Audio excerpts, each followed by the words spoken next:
Hello everyone, good morning to all of you. Welcome to logic Pathshala. आज के इस video में हम कवर करेंगे 20 जुलाई 2020 के इम्पॉर्टेंट करंट अफेयर्स के क्वेश्चंस। इसका जो पीडीएफ है वो आप लोगों को टेलीग्राम पर मिल जाएगा। लिंक आपको दिया गया है डिस्क्रिप्शन बॉक्स में। अदरवाइज़ आप लोग टेलीग्राम पर डायरेक्ट भी सर्च कर सकते हैं लॉजिक पाठशाला 16। तो जितनी भी वीडियोज़ हैं फ्रेंड्स चैनल पर आपको कराई जाती हैं, सभी के फ्री में पीडीएफ्स आप लोगों को प्रोवाइड किए जाते हैं ताकि आपकी हम ज़्यादा से ज़्यादा हेल्प कर सकें। और अगर आपको हमारी वीडियोस अच्छी लगती हैं, आपके एग्ज़ाम में आपको हेल्प करती हैं, तो प्लीज़ आप सभी से रिक्वेस्ट है वीडियो को लाइक करें, इसे ज़्यादा से ज़्यादा शेयर करें और चैनल को सब्सक्राइब ज़रूर करें। तो फ्रेंड चलिए इस इम्पॉर्टेंट सेशन को शुरू करते हैं एक बहुत ही अच्छे से मोटिवेशन से। तो देखिए फ्रेंड्स, लाइफ में ना हार्ड वर्क बहुत ज़रूरी है। अगर आप ये सोचें कि बिना हार्ड वर्क के हमें कोई चीज़ मिल जाए आराम से, ऐसा नहीं हो सकता है। और कभी भी अपनी लाइफ से किसी को कंपेयर ना करें। कई बार हम डीमोटिवेट हो जाते हैं ये देख के कि अरे किसी को जल्दी मिल गया, किसी को हमें नहीं मिला। तो इसलिए कंपेयर ना करें, हर किसी को ज़रूर मिलता है लाइफ में। जो भी आपने अपना गोल अचीव किया है वो आपको अपनी लाइफ में ज़रूर मिलेगा। सिंपल, बस उसके लिए आपको क्या करना है फ्रेंड्स, हार्ड वर्क करना है। तो चलिए शुरू करते हैं इम्पॉर्टेंट डे से। तो फर्स्ट देखिए, आज है 20 जुलाई और 20 जुलाई को कौन सा डे आता है? इंटरनेशनल चेस डे, अंतर्राष्ट्रीय शतरंज दिवस मनाया जाता है 20 जुलाई को। तो देखिए इंटरनेशनल जो चेस डे है यानी अंतर्राष्ट्रीय शतरंज दिवस है, 1966 से ये 20 जुलाई को लगातार मनाया जा रहा है। अगर हम चेस की बात करते हैं तो चेस देखिए one of the most ancient और मोस्ट पॉपुलर गेम्स है हिस्ट्री में। और इसमें देखिए क्या होती है, इक्वालिटी रहती है, म्यूचुअल रिस्पेक्ट रहती है, अंडरस्टैंडिंग रहती है। एक तरीके से इसी को बढ़ावा देने के उद्देश्य से ये दिन सेलिब्रेट किया जाता है। थोड़ी सी इंपॉर्टेंट पॉइंट की देखिए हम बात करते हैं तो चेस की अगर हम इन्वेंशन की बात करें, वैसे ऐसा कहा जाता है कि 5th सेंचुरी यानी 5वीं शताब्दी में भारत में इसका आविष्कार हुआ था। लेकिन पहले से चेस नहीं बोलते थे, ये जो बोर्ड गेम होता है ना, इसको ओरिजिनली इसका नाम था चतुरंगा। तो इसे इंडिया में इसे खेला जाता था। जो मॉडर्न चेस टूर्नामेंट था वो शुरू हुआ लंदन में 1851 में, और इसे जीता किसने? जर्मन अडोल्फ एंडरसन ने जो है वो इसको जीता था। तब से जो है वो मॉडर्न चेस शुरू हो गया। तो ये जो इम्पॉर्टेंट पॉइंट्स है हमें याद रखनी है। चलो फ्रेंड्स, अभी तक हमने जुलाई में कौन कौन से डेज पढ़े हैं एक बार मैं आपको रिवाइज करा देती हूँ, क्योंकि रिवीजन बहुत ज़रूरी। देखिए 1 जुलाई नेशनल डॉक्टर्स डे, 1 जुलाई को ही national postal worker day celebrate होता है। 2 जुलाई आता है वर्ल्ड स्पोर्ट्स जर्नलिस्ट डे। 3 जुलाई international plastic bag free day, और इसकी थीम है global initiative that aims to eliminate the use of single use plastic bags. 4 जुलाई को यूएसए का इंडिपेंडेंस डे होता है। 5 जुलाई वर्ल्ड बैडमिंटन डे। 6 जुलाई को मनाया गया वर्ल्ड जूनोसिस डे, जिसकी थीम है let's break the chain of zoonotic transmission. इसके बाद देखिए 11 जुलाई ये इंपॉर्टेंट डे है, पॉपुलेशन डे। इसकी थीम रही a world of 8 billion towards a resilient future for all, harnessing opportunities and ensuring rights and choices for all. 15 जुलाई को वर्ल्ड यूथ स्किल डे मनाया गया, जिसकी थीम रही transforming youth skills for the future. 17 जुलाई को world day for international justice celebrate किया गया, and the theme is achieving social justice through formal employment. तो अब आपको जितने भी अभी तक के हमने डेज पढ़े हैं वो सब अच्छे से रिवाइज हो गए होंगे। तो चलिए फर्स्ट क्वेश्चन शुरू करती हैं। पहला क्वेश्चन है which country has emerged as a top lender to Sri Lanka in the first 4 months of 2022। तो 2022 के पहले 4 महीनों में श्रीलंका के लिए शीर्ष ऋणदाता के रूप में कौन सा देश उभरा है? सही आंसर है इंडिया। आप सभी को पता है कि श्रीलंका काफ़ी ज़्यादा क्राइसिस से जूझ रहा है, तो इंडिया के द्वारा काफ़ी ज़्यादा श्रीलंका को लोन भी दिया गया है, एक तरीके से मदद की गई है। और इंडिया जो है वो एक तरीके से टॉप लेंडर रहा है श्रीलंका के लिए इन 4 महीनों में। तो भारत श्रीलंका के लिए शीर्ष ऋणदाता के रूप में उभरा है। 2022 के जो स्टार्टिंग के 4 महीने रहे उसमें चीन के द्वारा 67.9 मिलियन की तुलना में भारत ने कितना दिया है? 376.9 मिलियन का जो है वो लोन दिया है किसे? श्रीलंका को। इसके बाद दूसरे नंबर पे एशियन डेवलपमेंट बैंक, जिसने 359.6 मिलियन का जो है वो लोन दिया है श्रीलंका को, ताकि श्रीलंका जो है इस क्राइसिस से निकल पाए। अब थोड़ी सी बात अगर हम करें श्रीलंका की, देखो इंपॉर्टेंट पॉइंट, कैपिटल ये सब आप लोगों को ज़रूर ध्यान होगी, कोलंबो, श्री जयवर्धनेपुरे कोट्टे, और करेंसी यहाँ के श्रीलंकन रुपी। इंपॉर्टेंट क्वेश्चन यहाँ से क्या बनता है, आप देख सकते हैं यहाँ पे मैप में ये श्रीलंका है, ठीक है फ्रेंड्स, और इधर आप देख रहे हैं यहाँ पे क्या है, इंडिया है, और यहाँ पे इंडिया की कौन सी स्टेट है, तमिलनाडु। तो ये पूछ लेते हैं कि इंडिया सब कॉन्टिनेंट से श्रीलंका को अलग कौन सी स्टेट करती है, तो वो कौन सी स्टेट है, पाक स्टेट, ठीक है। ये आपको नाम ध्यान रखना है, इससे पाकिस्तान को कंपेयर मत करिएगा। यहाँ आप देख सकते हैं पाक स्टेट है, और गल्फ ऑफ मन्नार भी यहीं पे है, और एडम्स ब्रिज, ये 3 चीज़ें तो आपको अच्छे से यहाँ से ध्यान रखनी है। नेक्स्ट क्वेश्चन पे बढ़ते हैं। What is the rank of Gautam Adani on the Forbes world richest list. तो फोर्ब्स की जो दुनिया में सबसे अमीर लोगों की सूची आई है, उसमें गौतम अडानी कौन से प्लेस पे है, सही आंसर है गौतम अडानी जो है वो इसमें चौथे प्लेस पर है। पहले प्लेस पे तो एलन मस्क है जो रिचेस्ट पर्सन है, जिनका नेट वर्थ है $230 बिलियन। इसी में अगर हम मुकेश अंबानी जी की बात करते हैं तो उनको कौन सा स्पॉट मिला है, 10th स्पॉट मिला है। पूरे मतलब वर्ल्ड की बात हो रही है, देखिए यहाँ पे, तो थोड़ा सा इसके बारे में ज़रा ध्यान रखिएगा। ये लिस्ट चेंज होती रहती है, मैं फिर आपसे बोलती हूँ बार बार, क्योंकि नेटवर्थ आप सभी को भी पता है कि आगे पीछे होती रहती है, एग्ज़ाम से पहले देख के ज़रूर जाएं।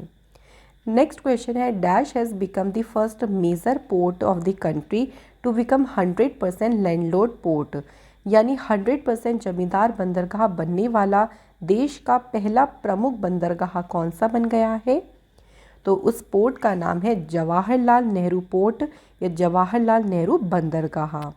देखिए JNP यानी जवाहरलाल नेहरू जो पोर्ट है, ये देश के लीडिंग कंटेनर पोर्ट्स में से एक रहा है, और टॉप 100 ग्लोबल पोर्ट्स की जो लिस्ट आई थी उसमें ये 26 प्लेस पे रहा था, ध्यान रखिएगा।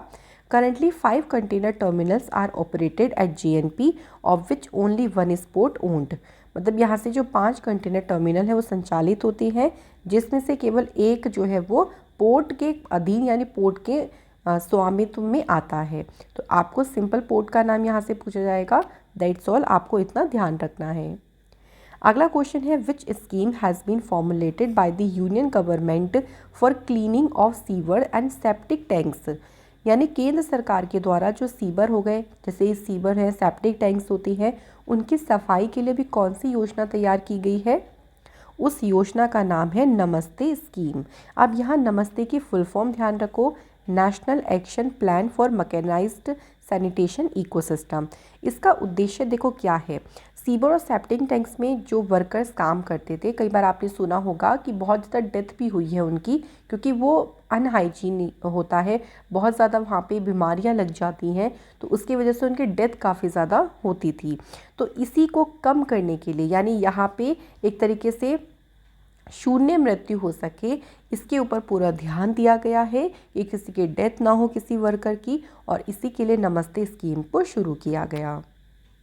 अगला क्वेश्चन देखते हैं, dash has developed an AI technology to treat water in its sewage treatment plant.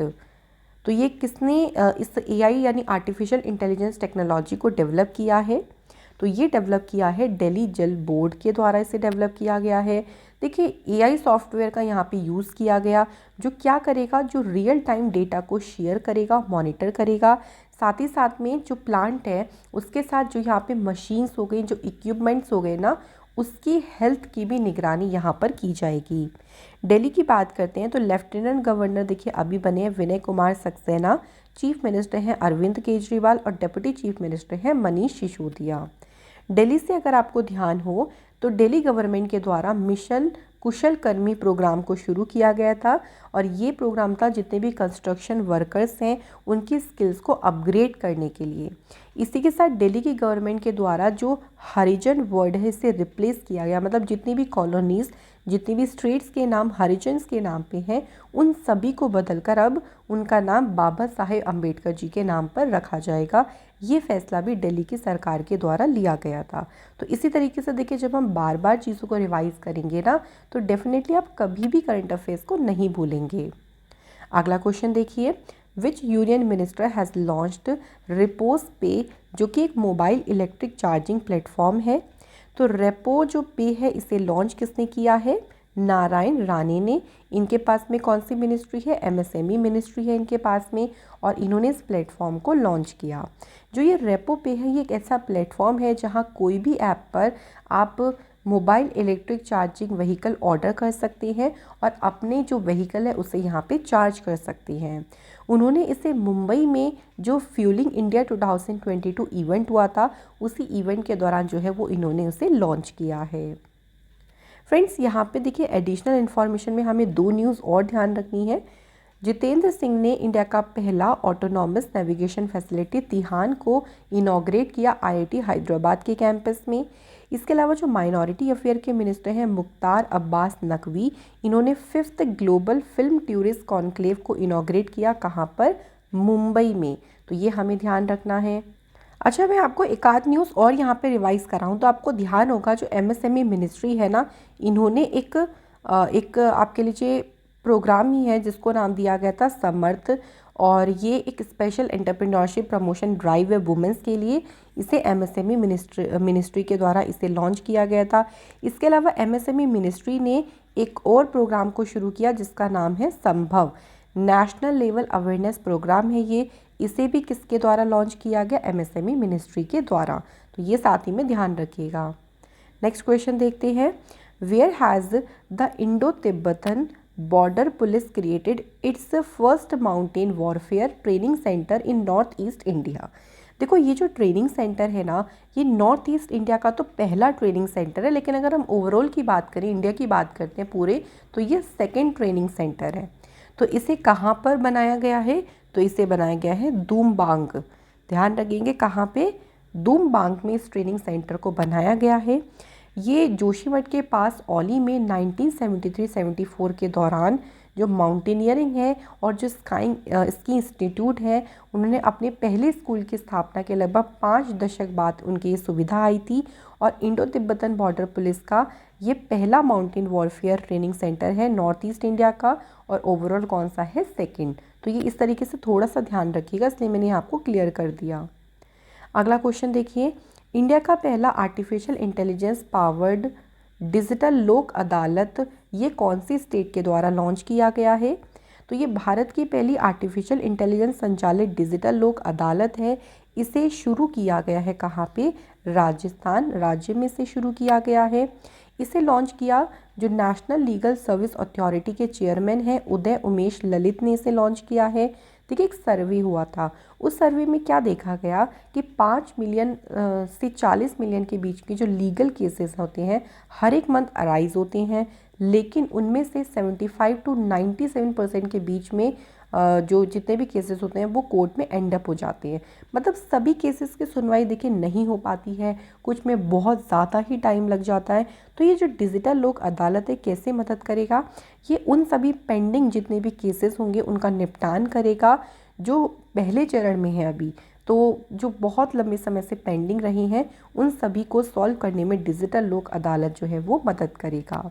अब बात होती है राजस्थान की, तो यहाँ आप देख सकते हैं राजस्थान स्टेट ये है और इसका बॉर्डर पाकिस्तान के साथ में लगता है। कैपिटल जयपुर है जिसे पिंक सिटी कहते हैं। चीफ मिनिस्टर हैं अशोक गहलोत, गवर्नर है कालराज मिश्रा। हेरिटेज साइट में ध्यान रखिएगा, यहाँ से है Keoladeo national park, hill forts और pink city Jaipur. National park में मुकुंदरा हिल्स है, डेजर्ट नेशनल पार्क है। इसके अलावा Keoladeo Ghana national park, Ranthambore national park और सरिस्का नेशनल पार्क। कुछ राजस्थान से देखिए पुराने करंट अफेयर्स को रिवाइज करें तो देखिए जो रामगढ़ वाइल्ड लाइफ सेंचुरी है ये राजस्थान का चौथा टाइगर रिजर्व नोटिफाई किया गया। प्रशासन गांव के संग कैंपेन भी यहीं शुरू हुआ। मिशन निर्यातक बानो राजस्थान की सरकार ने शुरू करी।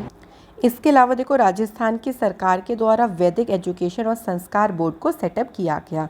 तो ये सभी हमें ध्यान रखनी है राजस्थान स्टेट से। अगला क्वेश्चन है who took the oath of office and secrecy as member UPC, यानी यूपीएससी के सदस्य के रूप में अपने पद और गोपनीयता की शपथ अभी हाल ही में किसने ली है? तो आंसर है फ्रेंड्स यहाँ पे हमारा राज शुक्ला यहाँ पर हमारा सही आंसर है। ये रिटायर्ड लेफ्टिनेंट जनरल है और उन्होंने अपने पद की शपथ ली है। उन्हें रिपब्लिक डे 2021 में परम विशिष्ट सेवा मेडल से भी सम्मानित किया गया था। तो ये क्वेश्चन बन सकता है देखिए कि अभी जो यूपीएससी के मेंबर के तौर पर जिन्होंने शपथ ली उन्हें कौन सी ईयर में परम विशिष्ट सेवा मेडल से सम्मानित किया गया, तो आप कहेंगे 2021 के रिपब्लिक डे के अवसर पर। तो क्वेश्चन कैसे भी एग्जाम में पूछ सकते हैं, अगर आप हर तरीके से क्वेश्चन को प्रिपेयर कर रही हो तो डेफिनेटली आपका कभी भी कोई क्वेश्चन गलत नहीं होगा। अब देखिए यहाँ पे बुक का नाम है और बुक का नाम है Dharma of justice in the Sanskrit epics debates on gender varna and species. अब हमें यहाँ बताना है कि ये जो बुक है वो किसने लिखी है। तो फ्रेंड्स हमारा यहाँ पे सही आंसर हो जाएगा रूथ वनीता ने ये बुक लिखी है। देखो याद हम इसे ऐसे कर सकते हैं, रूथ से हम याद कर सकते हैं रूठ। जब जेंडर को लेके कोई बात आती है, धर्म को लेके कोई बात आती है तो लोग बहुत जल्दी रूठ जाती हैं, है ना। तो ऐसे आप थोड़ा सा इसको हिंट से याद कर सकते हो। ये जो बुक है ना, ये भारत के जो एंशिएंट टेक्स्ट हैं यानी जो प्राचीन ग्रंथ हैं उनको पढ़ने का वर्णन करते, किस तरीके से उनको पढ़ा जा सकता है या वो कैसे हमारी ग्रेटर कॉन्टिन्यूटी एक तरीके से नैतिक और नैतिक पूर्वाग्रह में निरंतरता को प्रकट कर सकती हैं। तो कई सारी चीज़ें इस बुक में इस तरीके की दी गई हैं। अब बुक्स की बात ही होती है और रिवीजन का ना करें ऐसा तो हो ही नहीं सकता। देखो तो फ्रेंड्स हम रिवाइज करते हैं। धीरेन्द्र के झा इन्होंने बुक लिखी Gandhi's ascent the making of Nathuram Godse and his idea of India. Jayant Ghoshal ने बुक लिखी Mamata beyond 2021। Doctor Thomas Matthew की बुक है Ratan and Tata the authorised biography. Arundhati Bhattacharya ने बुक लिखी है indomitable a working women's notes on life work and leadership. Chandrachud Ghosh ने book लिखी है Bose the untold story of an inconvenient nationalist. तो जितना भी रिवीजन पोर्शन होता है इसको ज़रूर पढ़िएगा। मैं फिर कहती हूँ रिवीजन बहुत इंपॉर्टेंट है। अगला क्वेश्चन है इन shooting who has created history by becoming the first Indian shooter to win the gold medal the men's skeet event at the ISSF World Cup in कहाँ पे हुए हैं वर्ल्ड कप, तो Changwon south Korea में। तो इसमें जो mains का स्केट इवेंट हुआ उसमें गोल्ड मेडल जीतकर इन्होंने एक हिस्ट्री क्रिएट करी क्योंकि पहली बार किसी इंडियन ने इसमें गोल्ड मेडल जीता है। इनका नाम है मेराज अहमद खान। अब क्वेश्चन देखो कैसे बन सकता है कि मेराज अहमद खान ने कौन सा मेडल जीता है, तो आप आंसर लगाओगे गोल्ड मेडल जीता है, इस तरीके से पूछा जा सकता है। इन्होंने फाइनल में 40 में से 37 जो है वो हिट किए और इसी में देखिए साउथ कोरिया के मिन्सो किम स्ट्रक 36 इन्होंने करे और सिल्वर मेडल जीता है। वहीं जो ग्रेट ब्रिटेन के बेन लेवनिन है इन्होंने 26 हिट्स के साथ ब्रॉन्ज मेडल जीता। तो आपको ना सिल्वर मेडल ध्यान रखना है ना ब्रॉन्ज ध्यान रखना है, आपको सिंपल ध्यान रखना है कि गोल्ड मेडल किसने जीता है, मेराज अहमद खान। अगला क्वेश्चन देखिए which country has won the FIH women's hockey world cup. हाल ही में देखिए जो FIH महिला हॉकी विश्व कप हुआ ये कौन सी टीम ने जीता है, इसे जीता है नीदरलैंड ने और नीदरलैंड ने फाइनल में किसे डिफीट किया है, अर्जेंटीना को। It was the 15th addition, ये इसका 15वां एडिशन हुआ और कहाँ पे इसका आयोजन किया गया, स्पेन और नीदरलैंड में जो है वो ये पूरा टूर्नामेंट हुआ था। अब देखो हॉकी की बात होती है तो मैं आपको कुछ हॉकी से रिलेटेड करंट अफेयर्स को रिवाइज करा देती हूँ। जैसे अभी जो मेंस का हॉकी एशिया कप हुआ था ये कौन सी टीम ने जीता, साउथ कोरिया ने। FIH हॉकी 5S 2022 का टाइटल जीता है इंडिया ने। 12वां जो hockey India national junior men's hockey championship हुई ये जीती उत्तर प्रदेश ने। वुमेंस का जो हॉकी एशिया कप हुआ ये जापान की टीम ने जीता और FIH का जो junior women's hockey world cup हुआ 2021 का ये कौन सी टीम ने जीता है फ्रेंड्स, नीदरलैंड ने। तो ये हमें ध्यान रखने हैं, ये सभी आपके इम्पॉर्टेंट हैं जो कि हॉकी से रिलेटेड है। अब फ्रेंड्स हमारा यहाँ पे आता है रिवीजन। तो क्वेश्चन आपके हो गए, अब फटाफट से हम कल के क्वेश्चंस को रिवाइज कर लेते हैं ताकि एक क्विक आपका टेस्ट भी हो जाएगा। पहला क्वेश्चन देखिए which of the following will launch the mapping and exchange of good practices initiative for main streaming millets in Asia and Africa. तो यहाँ पे शुरू कौन करेगा इसे, नीति आयोग और वर्ल्ड फूड प्रोग्राम। तो आप आंसर लगाओगे ऑप्शन नंबर डी। नेक्स्ट है इंडिया का जो पहली अंडर वाटर मेट्रो ट्रेन है इसे कौन से शहर में सेटअप किया जाएगा। तो सही आंसर फ्रेंड्स यहाँ पे क्या हो जाएगा, देखिए ये कोलकाता में इसे स्थापित किया जाएगा। इसके बाद है पश्चिम बंगाल वेस्ट बंगाल के गवर्नर के लिए अपने स्वयं के कर्तव्यों के अलावा किसे नियुक्त किया गया। मतलब देखिए वेस्ट बंगाल में जो गवर्नर है उन्होंने रेजिग्नेशन दे दिया, यानी अब उन्होंने रिज़ाइन कर दिया है। अब यहाँ पे ला गणेशन को बनाया गया है। ला गणेशन वैसे तो मणिपुर के गवर्नर है, बट इन्हें एक्स्ट्रा यहाँ पे कार्यभार दिया गया।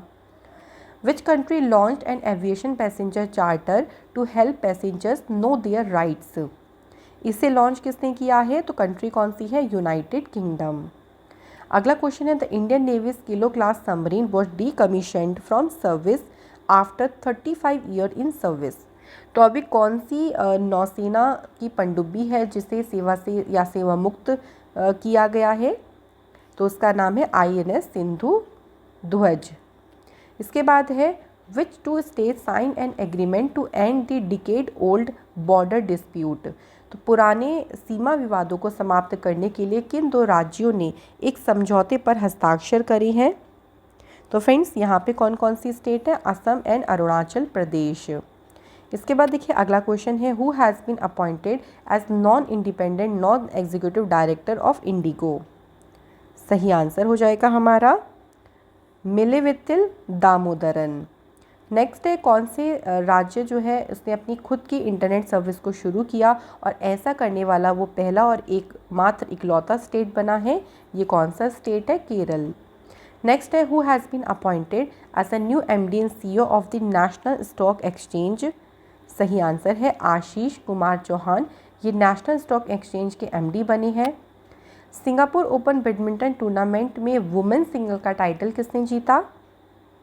सही आंसर है फ्रेंड्स PV सिंधु। अच्छा PV सिंधु ने 2021 में देखिए और भी टाइटल जीते हैं, जैसे इन्होंने स्विस ओपन टाइटल जीता है। इसके अलावा इन्होंने सैयद मोदी इंडिया इंटरनेशनल जो टूर्नामेंट हुआ वो भी जीता। उसके बाद इन्होंने सिंगापुर ओपन बैडमिंटन टूर्नामेंट को जीता है। अगला क्वेश्चन है who has won the 15th international chess open Paracin held in Serbia. तो सर्बिया में जो ये चेस टूर्नामेंट हुआ है ये किसने जीता है, R प्रज्ञानंद ने। तो फ्रेंड्स चलिए अब कुछ स्टैटिक जीके के क्वेश्चंस को कवर करते हैं। पहला क्वेश्चन है who was the father of green revolution in the world.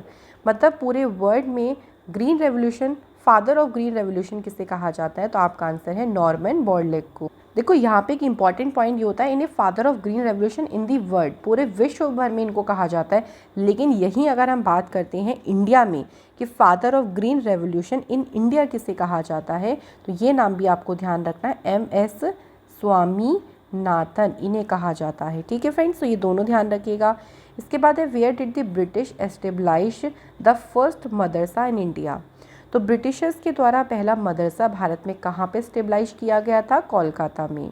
Who discovered the nucleus, nucleus की खोज किसने करी, रॉबर्ट ब्राउन ने। What is the source of power of the cell, answer है mitochondria. Where is the world highest volcanic mountain Cotopaxi located. देखिए friend जो Cotopaxi ये highest volcano mountain है, ये बताना है कि लोकेटेड कहाँ पर है। आंसर है इक्वाडोर जो कि है साउथ अमेरिका में। अगला है इंटरनेशनल ह्यूमन राइट्स डे, ये कब सेलिब्रेट हुआ है, तो ये 10 दिसंबर को सेलिब्रेट किया जाता है। अब देखो फ्रेंड्स आपको इसकी थीम के बारे में बात करें तो 2021 लास्ट तो यही सेलिब्रेट हुआ है।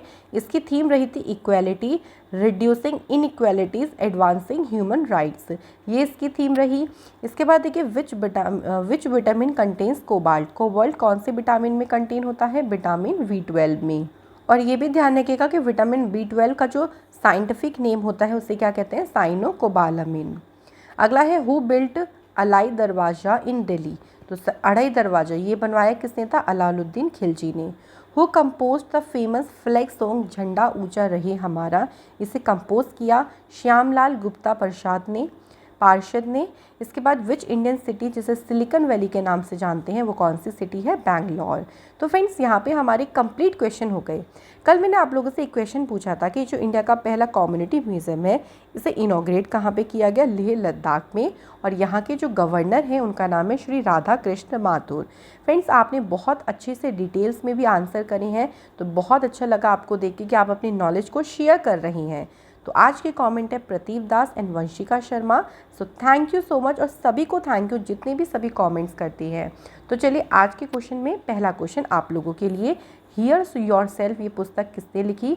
और सेकंड क्वेश्चन है सीमा टूरिज्म स्कीम या कह लीजिए सीमा दर्शन प्रोजेक्ट, इसे किसने इनॉग्रेट किया है। तो प्लीज़ फ्रेंड्स इनका आंसर आप उन्हें जल्दी से अभी कमेंट सेक्शन में दीजिए। और अगर आपको ये वीडियो अच्छी लगी हो तो प्लीज़ इस वीडियो को लाइक ज़रूर कर दें, क्योंकि आप लाइक करते हैं तो बहुत ज़्यादा हमें मोटिवेशन मिलती है। एंड इसे शेयर करें। देखिए जब आप शेयर करेंगे तो जिन स्टूडेंट्स को नहीं पता है वो यहाँ से और भी जुड़ सकेंगे। Thank you so much for watching this video.